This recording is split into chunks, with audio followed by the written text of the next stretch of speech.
खबरों में बढ़ते हैं आगे। बीजापुर में सुरक्षा बलों और नक्सलियों के बीच मुठभेड़ हुई। मुठभेड़ में 12 नक्सलियों के मारे जाने की खबर है। डीआईजी कमलोचन कश्यप ने नक्सलियों के मारे जाने की पुष्टि की है। 3 जिलों की पुलिस टीम का संयुक्त ऑपरेशन ये है। तो बीजापुर में मुठभेड़ में 12 नक्सलियों को सुरक्षा बलों ने ढेर कर दिया। नक्सलियों के मारे जाने की पुष्टि कर दी गई है। गुरुवार सुबह से नक्सलियों के खिलाफ जवानों का ऑपरेशन जारी था। 3 जिलों की पुलिस टीम का यह संयुक्त ऑपरेशन था। तो 12 नक्सलियों को मार गिराया गया सुरक्षा बलों की टीम की तरफ से। विकास तिवारी इस खबर पर ज्यादा जानकारी के साथ जुड़ रहे हैं।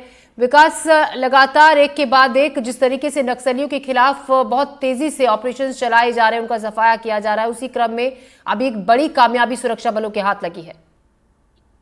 देखिए, एक बड़ी कामयाबी है और इस पूरे मुठभेड़ में जो सबसे खास बात है वो ये है कि अब तक अबूझमाड़ के इलाके में मुठभेड़ होती रही। वो इलाका जो माना जाता था कि माओवादियों के साथ जो आखिरी लड़ाई होगी तब अबूझमाड़ में होगी, लेकिन पैतरे जो बदल के, मैंने पहले भी कहा है कि पैतरा बदला है जवानों ने, और पहले अबूझमाड़ में पूरे 2024 के आंकड़े देख ले तो अबूझमाड़ में ही बड़ी लड़ाइयां हुई। 29 माओवादियों को मारना हो या 38 माओवादियों को मारना हो, सारी मुठभेड़ के आंकड़े अबूझमाड़ के थे। लेकिन उस वक्त ये कयास लगाए जा रहे थे कि जब अभी अबूझमाड़ में तो मुठभेड़ हो रही है, बटालियन के इलाके में जब मुठभेड़ होगी तब कैसे होगी, क्योंकि माओवादियों की सबसे मजबूत विंग जो है वह बटालियन को ही माना जाता है।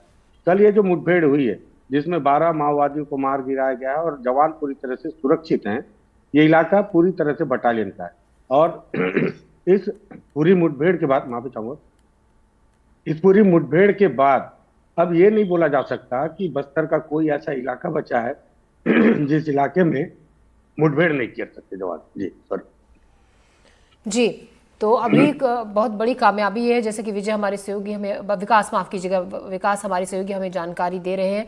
विकास, क्या ये माना जाए, क्योंकि देखिए अभी भी वहां पर सर्चिंग जारी है, वहां पर अभी भी रुक रुक कर गोलीबारी भी हो रही है, क्या ये माना जाए कि ये जो ऑपरेशन है अभी और लंबा चलेगा और इसी क्रम में कुछ और नक्सली भी मारे जा सकते हैं, कुछ और नक्सली भी शिकंजे में फंस सकते हैं?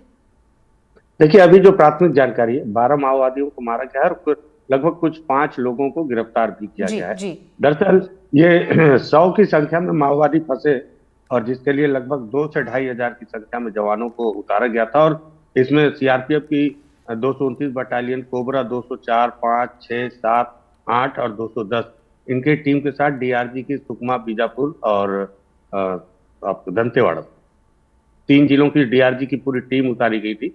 और पूरे बटालियन के कोर इलाके को चारों तरफ से घेरा गया। जब 100 माओवादी वहां फंसे, अगर रात नहीं होती तो निश्चित ही तौर पर यह आंकड़ा और बड़ा हो जाता और ऐतिहासिक आंकड़ा भी हो सकता था। लेकिन रात होने का फायदा मुझे लगता है कि हो सकता माओवादियों को मिला और वो अपने आप को बचा ले गए। माओवादी भी इसी फिराक में थे। कल सुबह 9 बजे से जब ये मुठभेड़ शुरू हुई थी तब ये इस बात की जानकारी जवानों को मिल गई थी ड्रोन के माध्यम से कि उस इलाके में बड़ी संख्या में माओवादी फंस गए और उन्हें पूरी तरह से गोलबंद घेरे में लिया जा चुका था। माओवादी पूरे दिन अपने आप को बचाने की फिराक में थे और इसी कोशिश में ही 12 माओवादी मारे गए। लेकिन एक बड़ी संख्या थी, हालांकि इस बात पर भी कुछ जो विश्वस्त सूत्र है उन्होंने खंडन किया है कि उस बड़ी संख्या जरूर थी लेकिन उसमें कोई बड़ा लीडर नहीं फंसा था।